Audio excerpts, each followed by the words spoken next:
Hey everyone, welcome to Cooking Companion TV. I'm Jenna Edwards, and this is a recipe demo of Cabbage and Sausage by Julia Moskin. Give this video a thumbs up if you like it. This is pretty straightforward.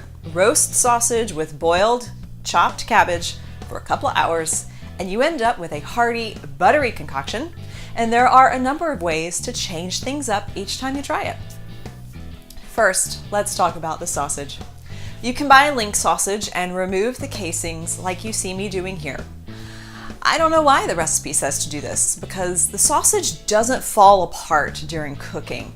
It stays in its sausage shape. So either buy sausage in patty form, so maybe it breaks up into the cabbage a little more, or just slice your sausage into half moon shapes. Of course, you can just leave the sausage in its shape and serve it that way too.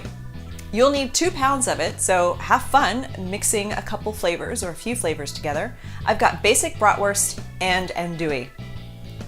And now we've got the cabbage. Find a gigantic head of green or Savoy cabbage, about 4 pounds, and shred it. I'm prepping to use my food processor for this, so I'm chopping the cabbage into manageable chunks. You, however, should do this by hand, because a food processor will finally shred the cabbage, and for this you want thick shreds. Otherwise, small cabbage ribbons turn into literal mush. So make your shred at least ½ inch wide or up to 1 inch wide. I regret making my shreds so small. So once the cabbage is completely shredded or chopped, bring a large pot of salted water to a boil, add the cabbage, cover the pot, and bring it back to a boil. Then uncover it and boil it for 3 minutes. In the meantime, butter a 9x13 baking dish. Now drain the cabbage into a colander and run cold water over it to stop cooking. And we'll layer the cabbage with the sausage.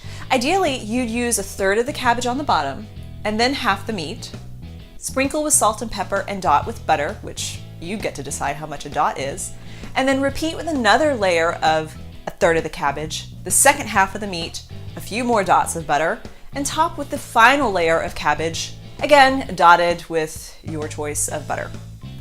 Cover the dish tightly with a layer of parchment paper, and then top with a lid or a layer of aluminum foil. Cook at 300 degrees Fahrenheit for 2 hours until the cabbage is soft and sweet and the top is lightly browned. After 2 hours, uncover the dish. If there's a lot of liquid in the bottom, leave it uncovered for the final 30 minutes of cooking back in the oven. If there isn't a lot of liquid, then recover it and cook still for 30 more minutes. And there you go. A basic sausage and cabbage meal for a cold, rainy night when you just want to be cozy. Get the ingredient list at cookingcompaniontv.com/sausagecabbage. Give this video a thumbs up if you like it, and subscribe to this channel for more demos just like this. I'm Jenna Edwards, and thanks for watching.